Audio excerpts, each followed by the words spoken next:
here in the room with a couple participants, and thank you to everyone who's out there on the Zoom. It's nice to have you here, even though we can't see you. I'm with the library, and I'm joined today by Dr. Cassandra Hall, and we're going to have a fantastic discussion about filling in the gaps. This is our month of justice. All month long, we've been hosting programs exploring justice. So this is our program on queer justice. This is a topic that's really near and dear to my heart, and of course to Dr. Cassandra Hall. They just earned a doctorate in kind of this area, and we're really happy to have them here. Let's go ahead and get started with Dr. Cassandra Hall, who is a queer feminist scholar and full spectrum care worker whose research and activist interests include disability justice, Jewish rhetorics, reproductive justice, and feminized genres, including romance and memoir, two of my favorites also. Cassandra holds doctoral and MA degrees in women, gender, and sexuality studies with a queer studies minor and a graduate certificate in college and university teaching from Oregon State University. Cassandra is currently located in Portland, Oregon, and works as an instructor at Portland State University. So please join me in welcoming Dr. Cassandra Hall. Welcome. Thank you, everyone. Thank you for being here today, and especially to Paige and to Deschutes Public Library for inviting me to facilitate this space.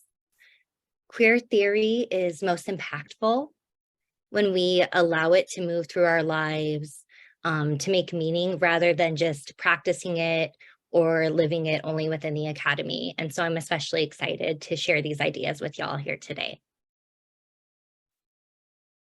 Before I move into my presentation, I want to name some of the potentially heavy and triggering content that we will discuss today. Queer histories are histories of grievable loss and violence, as well as histories of survival, resistance, and resilience. And those are all things that we necessarily contend with in today's discussion. So trigger warnings or content notes for interpersonal, institutional, and systemic forms of violence, intergenerational trauma, war, drug use, and death during today's presentation. Please, I know we have a relatively small audience, but don't feel like you have to stay if there's content that you need to remove yourself from at any point. Since much of our time together today is going to focus on the use of metaphor and story, I thought it was fitting to start with tapestry, which is a guiding metaphor in my work within and beyond the university and my care work specifically.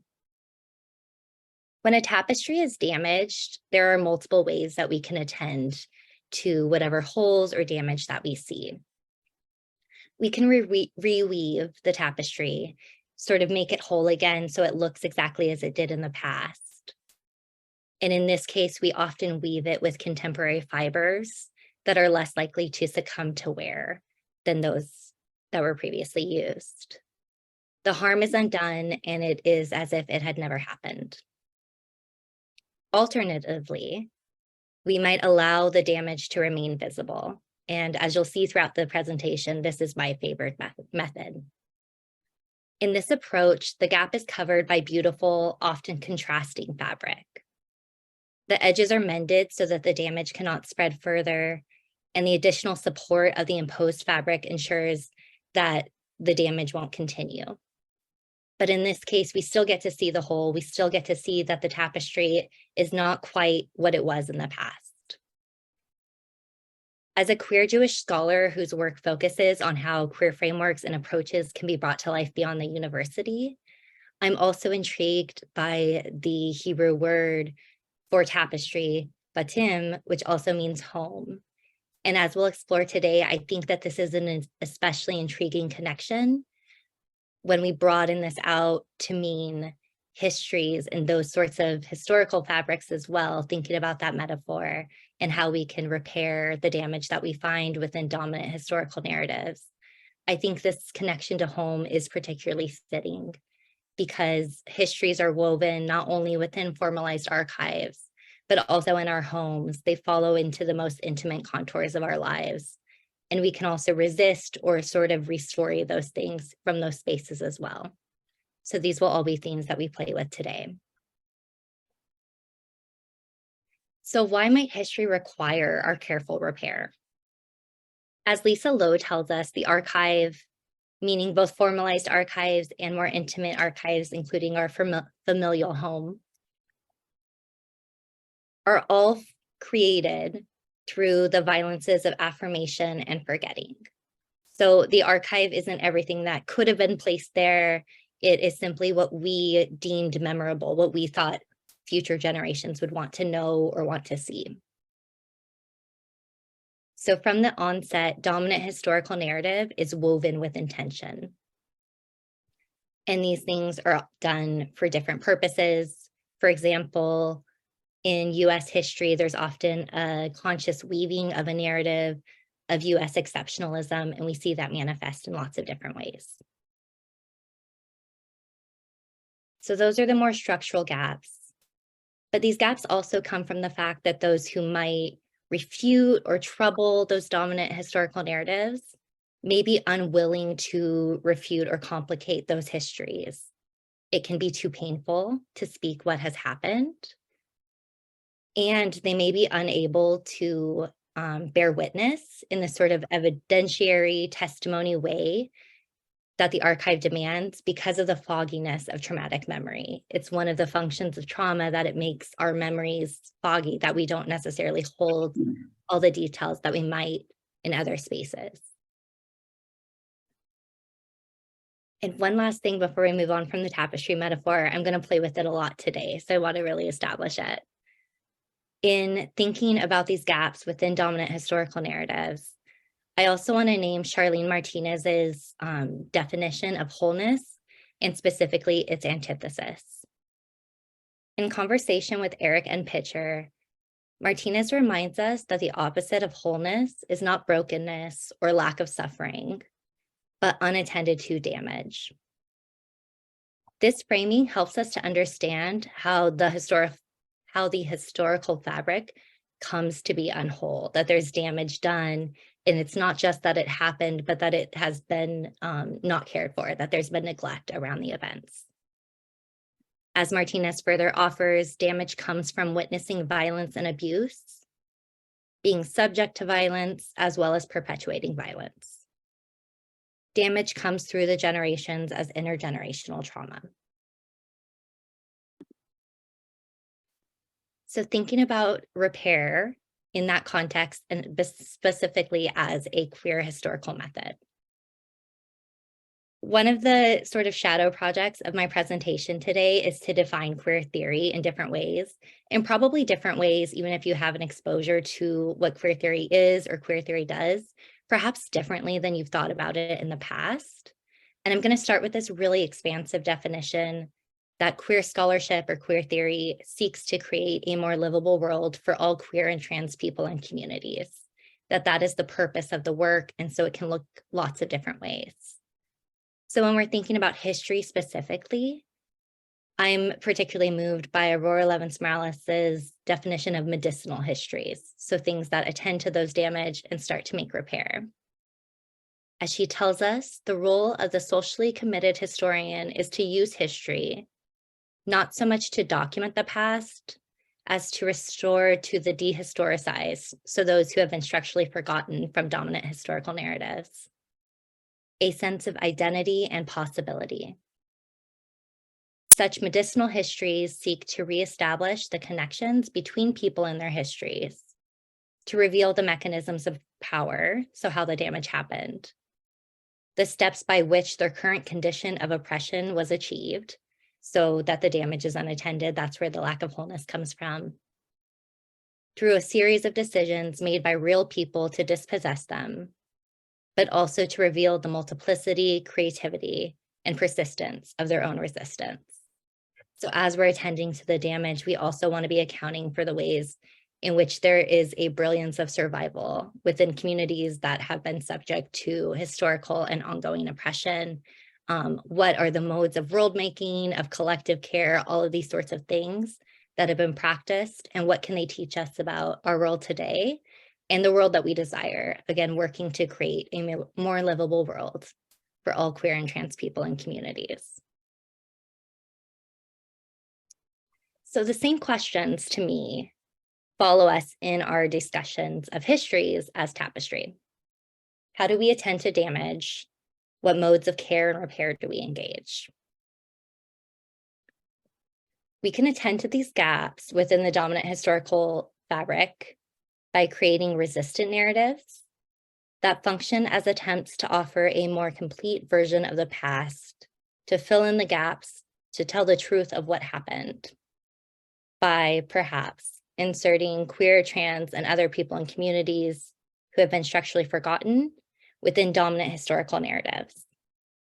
I know, as somebody who teaches within queer studies, when students come into my class, this is what they anticipate. They think that they are going to learn a very similar history to what they already know, but they're going to learn about how queer and trans people were in those moments, which is, again, they're called resistance narratives because this is a project of resistance. Naming the unnamed is a project.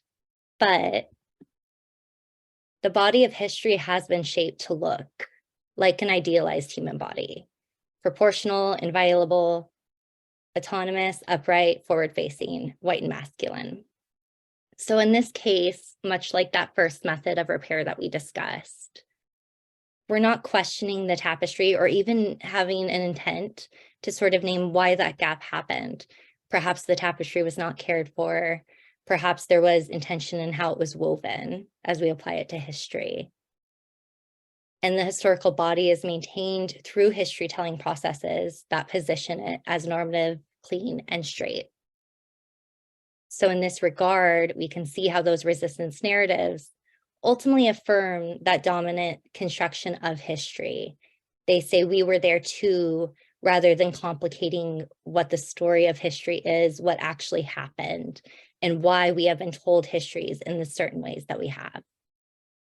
So again, these processes can include the violences of affirmation and forgetting that are enacted within formalized archives, dominant historical methods that look to those archives as the sole source of information, as well as efforts to create a more complete version of the past that ultimately affirm the construction of the unbroken historical body. So my work and what I find most intriguing within queer theory's relationship to history is a queering of history. For me, the easiest way to explain this is that those resistance narratives, they think about queer as a noun. So they're inserting queer people and communities as a noun within those dominant historical narratives versus queer as a verb, which is in this case, questioning what we have known, questioning the ways in which the historical narrative is constructed in particular ways for particular purposes, and perhaps allowing its fabric to remain unwhole. So counter to historical methods and approaches that respond to silences, absences, lapse, and other gaps by inserting those who've been structurally forgotten within historical narratives, Patty Duncan considers what is possible when we instead pay attention to the silences themselves, to what is considered unknown or unknowable, in order to learn why such illusions occurred in the first place. And what political agendas serve and have been served by them. And these approaches, much like that very pretty fabric that is placed behind holes within tapestry, they don't necessarily match the tone or the energy of the original tapestry of the original historical fabric. So in this way, they can trouble dichotomies between real and imagined, history and literature, fiction and nonfiction, and the concrete and the metaphorical. And in my reading of Ocean Vuong's On Earth We're Briefly Gorgeous later in this presentation, this will be one of my focuses as well. And thinking again about that world-making possibility that is, to me, always a part of queer theory, inventing the past, rewriting historical narratives, enables new possibilities, new ways of conceptualizing lived realities. I literally have an entire dissertation chapter that is unpacking what midrash is to me. And so rather than spending a lot of time on it today, I just want to give you some ideas of why I was thinking with this particular creative form and what midrash is to me. So midrash is a specifically Jewish rhetorical practice. That's part of where my work is located. And as I was thinking about the ways to fill in the gaps, I was always drawn to it. So as a genre, originally a rabbinical genre, so only written by rabbis, midrash responds to gaps, silences, and lapses within Jewish texts through stories. So a rabbi would either receive a question or ask a question of a biblical story, be like, why did this happen? Or what did the animals think while they went on to the ark? And they would write a beautiful story. So it was recognizing that even within a very sacred text, all the answers are not necessarily made explicit, that it is our work to subsequently read it and make meaning of it. And perhaps even that those meanings can shift or change over time. And this has been widely expanded upon as well, including by queer and trans folks in the present, in the contemporary moment, who are inserting themselves in really transformative ways. So not just being like, queer and trans people were in the Torah, but instead re-looking at stories, reimagining what they meant, looking at characters who are peripheral to the stories, wondering what they might think and seeing how that shifts these, again, sacred, but not sacred in a way in which they cannot be troubled or changed or complicated religious text. And then scholars have subsequently expanded upon that work. That's something that we like to do, of thinking about how midrash can operate as a method, perhaps beyond these religious texts or spiritual texts. How can midrash instead be a way of looking at things beyond what is explicitly stated, using story to respond to gaps that we find? And so in my work, I'm particularly interested in midrash as a response of looking at dominant historical narratives, looking at what's there and reading those silences. Because when I was doing my work, my doctoral work, which again, Paige just mentioned, I recently finished, I saw so many things naming that we should really pay attention to the silences.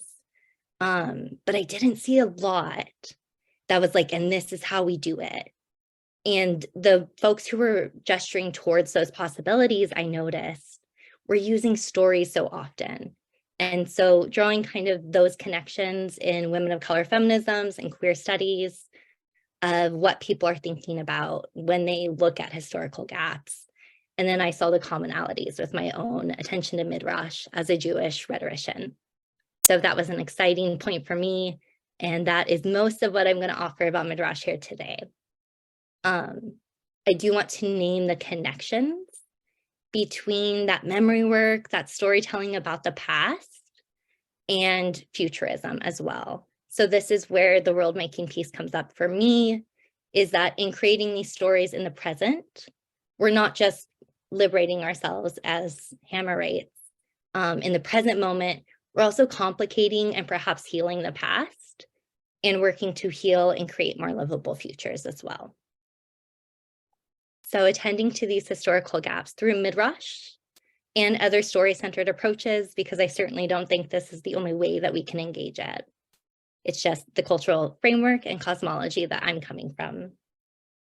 They allow us to shake up the methods and the archives of the historian and to put history back together, not as we found it, that straight, clean, nice body, as a smooth celebratory space shaped by the victors, but as a tenuous and temporary collage. So I'm going to move into, peeking on time, we're doing fabulous, my close reading of Ocean Vuong's On Earth for Briefly Gorgeous.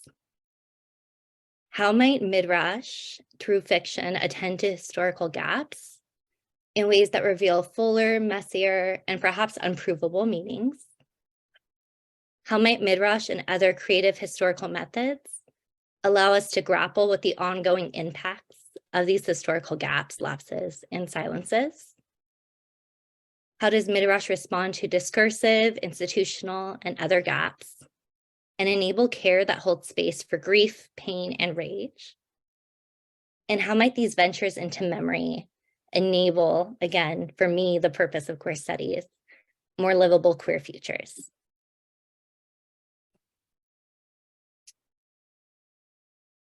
Vuong's novel is structured as letters from little dog to ma/rose and focuses on circumstances that closely resemble and are often indistinguishable from those of the author and his family. It's notable that the first element of this text that was published as nonfiction. It was published as life writing within the New Yorker. And he certainly could have published this as a memoir and chose not to. And I think that that choice is really notable because in fictionalizing these experiences, he's allowed to create a narrative that is founded in truth, but realized by the imagination. And as he tells us, to begin as a historian and end as an artist. So in positioning it as fiction rather than memoir or another nonfiction genre, this history telling is not confined to the real or the provable.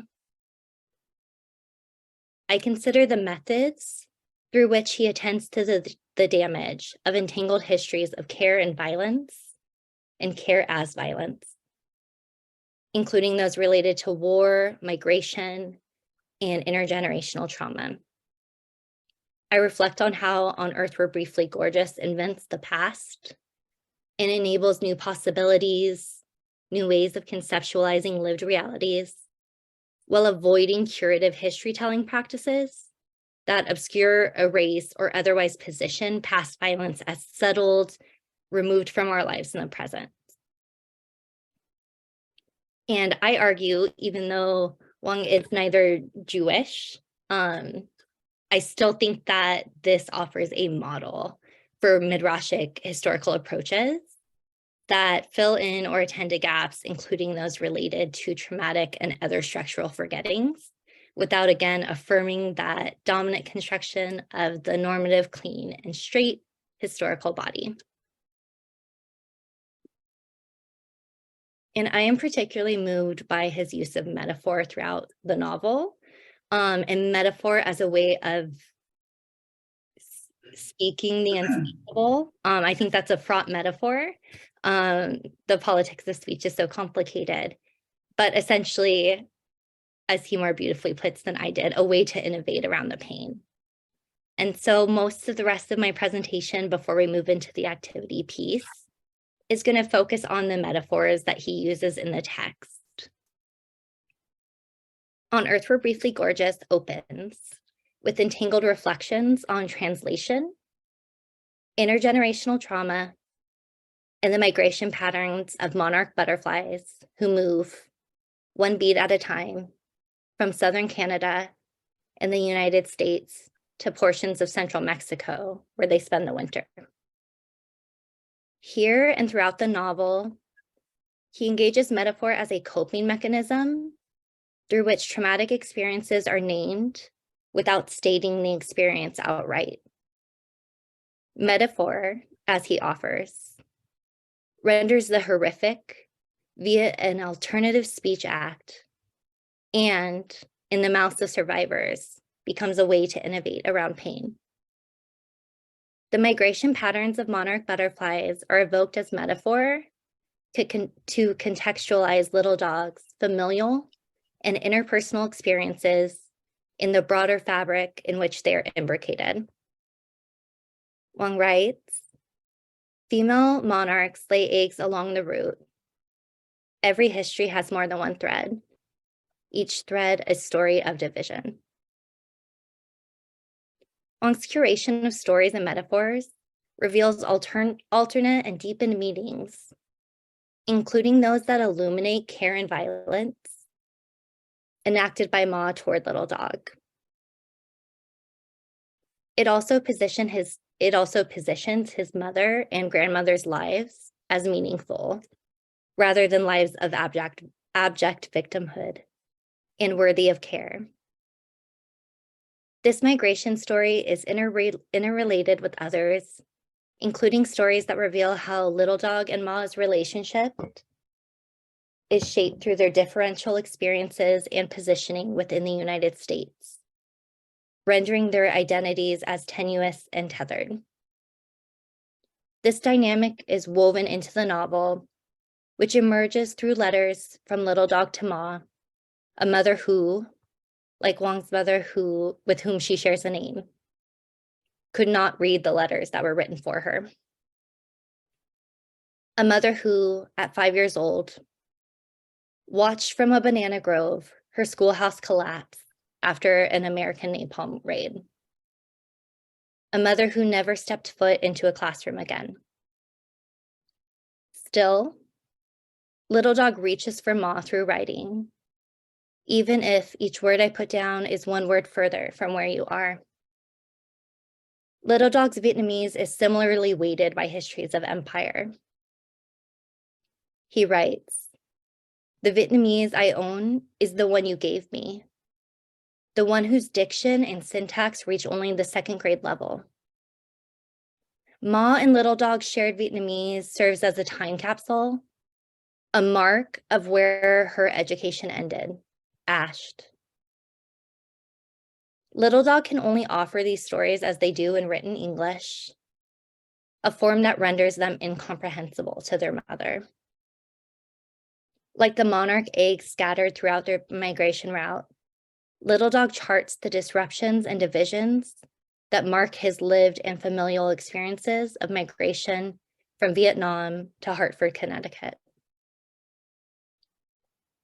Monarch migration is also used to contextualize Ma's violence toward Little Dog. As he remembers, "The first time you hit me, I must have been 4. Then there was the time with the remote control, a bruised welt on my forearm I would lie about to my teachers." Stories of harm brush against Monarch and other migration stories to illuminate how intergenerational trauma is perpetuated through violence and enacted toward care, protection, and survival. As he writes, "It only takes a single night of frost to kill off a generation. To live then is a matter of time, of timing." Little Dog reveals connections between the frost-fueled migration of monarch butterflies with his family's experiences as Vietnamese refugees, writing, "Monarchs that survived the migration passed down this message to their children. The memory of family members lost from the initial winter was woven into their genes. When does a war end? In Vuong's telling, the past is not yet settled. The residue of war and other traumas linger and follow his family into the most intimate contours of their lives. Little Dog accounts for these contexts, even as he names how his mother's trauma is passed on to him. I read that parents suffering from PTSD are more likely to hit their children. Perhaps there is a monstrous origin to it after all. Perhaps to lay hands on your child is to prepare him for war." The monarch metaphor is interrelated with stories of harm to reveal how survival lessons from war and other traumatic experiences may be passed on through violence. Through the monarch metaphor, he traces how survival stories are woven into the codex of DNA, reproduced through bruises and broken flesh. He reflects, maybe a survivor is the last one to come home, the final monarch that lands on a branch already weighted with ghost. He contends with the heavy grief of survival and traumatic memory, writing, "I can't tell you why some monarchs on their way south simply stop flying. Their wings all of a sudden too heavy, not entirely their own, and fall away, deleting themselves from the story." When Little Dog returns to the monarch metaphor, they're now imagined to be fleeing, not the winter, but the napalm clouds of Ma's childhood in Vietnam. Here, He engages metaphor not only as a means of innovating around pain, of speaking the unspeakable, but as a portal that is just as felt, if not more so, than the narrated life. As Little Dog tells Ma, I imagine them flying from the blaze blast unscathed, their tiny black and red jittering wings like debris that kept blowing for thousands of miles across the sky, so that looking up, you can no longer fathom the explosion they came from. Only a family of butterflies floating in clean, cool air, their wings, finally, after so many iterations, fireproof. In this retelling of the monarch migration story, Little Dog ventures to a moment from his mother's childhood, at the same time reaching for a desired future, in which the wisdom of survival is not inextricably linked to violence. He conjures a world in which the violence of war is unfathomable, and the wisdom of survival is all that remains from the initial blast. After so many generations and so many survival stories passed on in so many, perhaps grievable ways, they are finally safe. In his letters, Little Dog also introduces Ma to Trevor, the boy you will never meet. Trevor, Little Dog's white friend and lover. Trevor, whom Little Dog met as a teenager while picking tobacco on the farm on the outskirts of Hartford.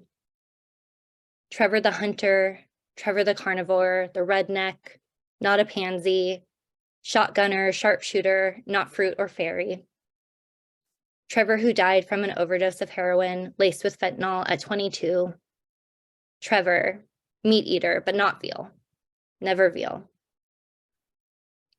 Little Dog reveals the expansiveness of harm within white supremacist, cis heteropatriarchal through a metaphor of veal that positions white masculinist heteronormativity. So thinking about the ways in which all of these elements become entangled in our lives and bodies. He positions white masculinist heteronormativity as a death-making box. Trevor's refusal to consume veal is positioned as evidence of his tenderness, a term that is imbued with varied meanings, including softness, care, precarity, and vulnerability through Vuong's metaphor. Trevor was first told the story of how veal was made when he was 7 at the table, veal roasted with rosemary. He's told this when it is too late to object, his complicity in this project already decided for him. Then Trevor's father tells him how they were made, how the difference between veal and beef is the children. The veal are the children. In his delivery, Trevor's father provides a story of how veal is made and how they, father and son, are created. Perhaps they, like the veal, are locked in boxes the size of themselves, a body box, like a coffin, but alive, like a home. In this telling, Vuong illuminates how white supremacist heteromasculinity operates as traumatic inheritance. Perhaps, like the veal, they are contained within a body box from the earliest moments of their lives to make them more palatable, to suit the taste of those who might consume them. Perhaps Trevor's father consumes veal and other soft things to forget that he too is locked in a box the size of himself, a box, a cage the size of a life. In his refusal to consume veal, Trevor's confines remain unchanged. He is no less impacted by the dictates of white supremacist cis heteropatriarchy, still terrified of how his queerness will be marked as deviation, denying him the perceived protection of white masculinity. Trevor, unlike Little Dog, positions himself as not really gay, like forever, and looks to Little Dog for comfort about his queerness. Little Dog remembers Trevor begging. Trevor looks. Please tell me I'm not, he said through the sound of his knuckles as he popped them, like the word, but. Trevor, who nonetheless would never eat a child.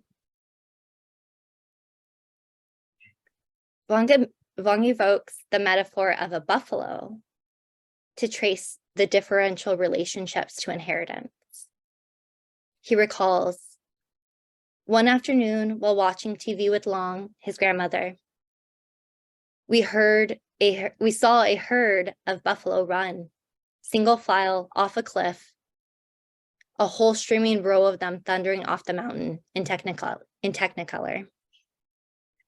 His grandmother is confounded and asks Little Dog why the animals did it.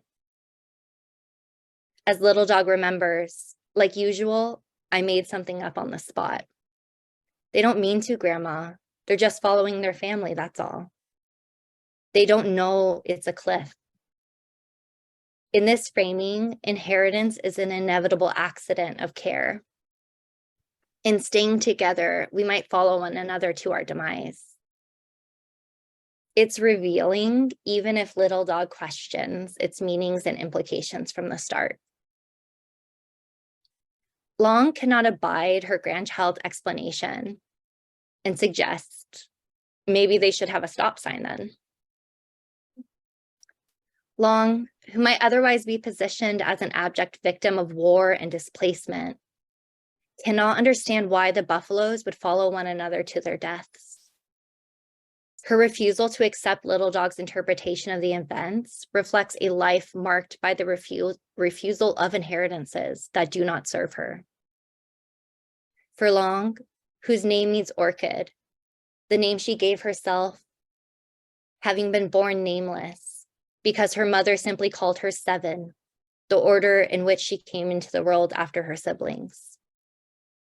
For her, inheritance is neither accidental nor inevitable. She is enabled to name herself after a flower that opens like something torn apart, after leaving an arranged marriage to a man 3 times her age at 17, already a mother to Little Dog's Aunt Mai. She returns to her mother and the home of her faceless youth, anticipating that her willful division will create others. Long's mother speaks to her 7th child through a crack in the door, reminding her of her inheritance, of the lessons that she must know. Her mother cautions, a girl who leaves her husband is the rot of the harvest. You know this. How can you not know? In refusing her inheritance, refusing to follow those who have come before, Long is sent away, but not before a hand, gnarled as wood, pressed a pair of pearl earrings into Long's grip, the mother's pale face erased by the door's swing. The locks click. Like Little Dog, Trevor interprets the story of the buffaloes as one of inevitability. As Trevor offers, it's not up to them, the damn buffaloes. It ain't up to them where they go. It's Mother Nature. She tells them to jump and they go and they do it. They don't got no choice about it. It's the law of nature. Unlike Long, neither Trevor nor Little Dog imagines a world where the buffaloes do not plummet to their deaths. They can't imagine a stop sign. While they differ in their readings of how and why the creatures run toward their demise, the outcome remains unchanged. For Trevor, family is a mom who moved to Oklahoma with her boyfriend when Trevor was a boy. Family is an alcoholic father who implores him to devour soft things. A father who cherishes his rust-red Chevy, a gift from his father, who owns the farm where Little Dog and Trevor meet, and has repaired and replaced enough parts to make 4 trucks through the years. A father who rages at Trevor when he crashes the truck in the cornfield next to their trailer, with a patch of fentanyl hot on his arm, the liquid melted through its edges and dripping down his bicep like thick sap. A father who shares that he is broken into when he announces his son's death by overdose on Facebook. For Trevor, family is law. Familial inheritances, including those related to cis heteromasculinity, are imposed rather than gifted.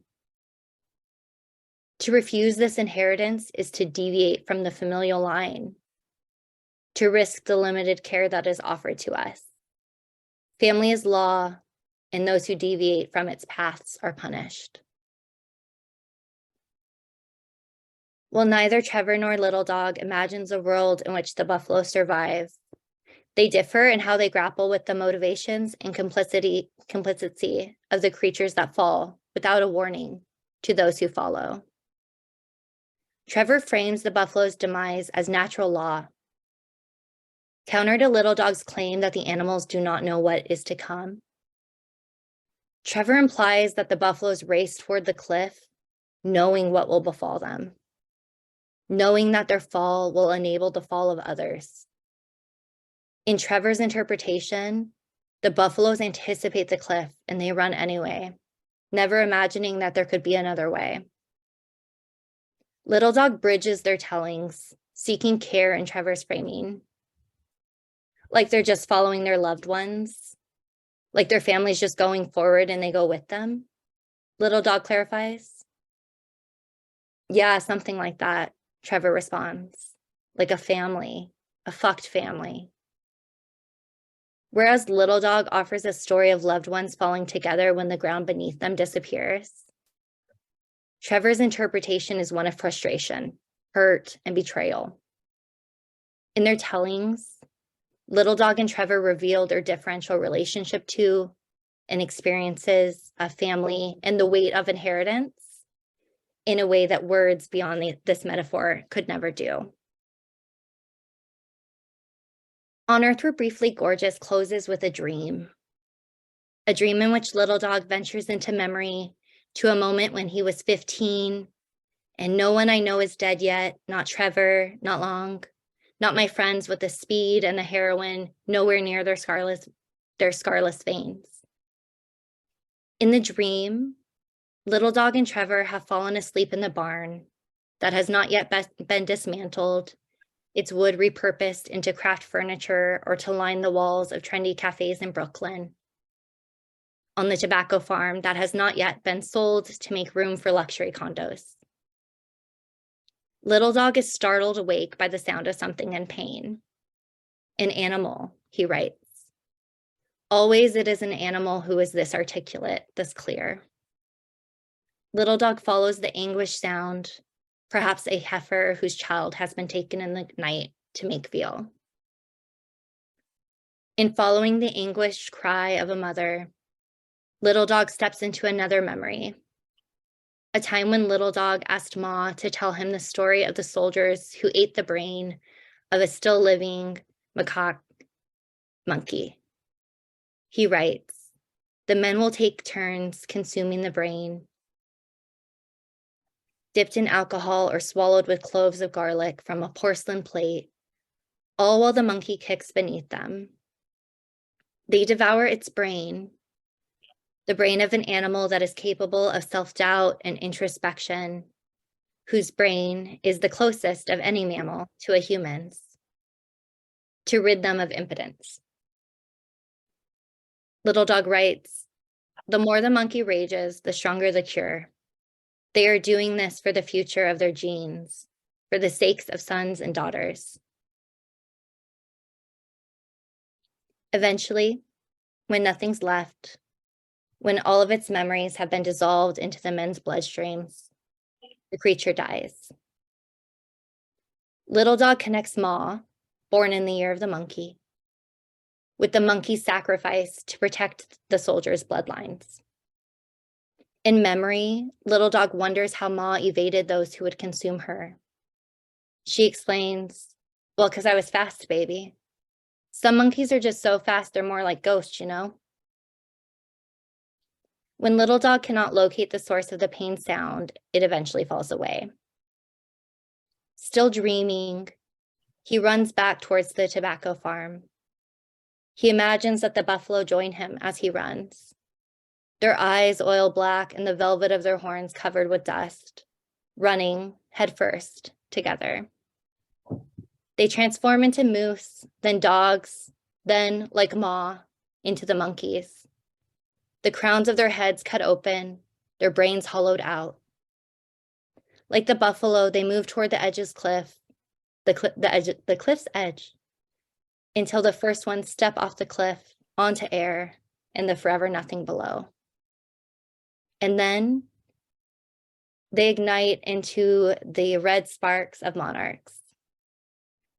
In this reimagining, Little Dog further traces his relationship to family and enables him to race through the field as if, he writes, as if my cliff were never written into this story, as if I was no heavier than the words in my name. And like a word, I hold no weight in this world, yet still carry my own life.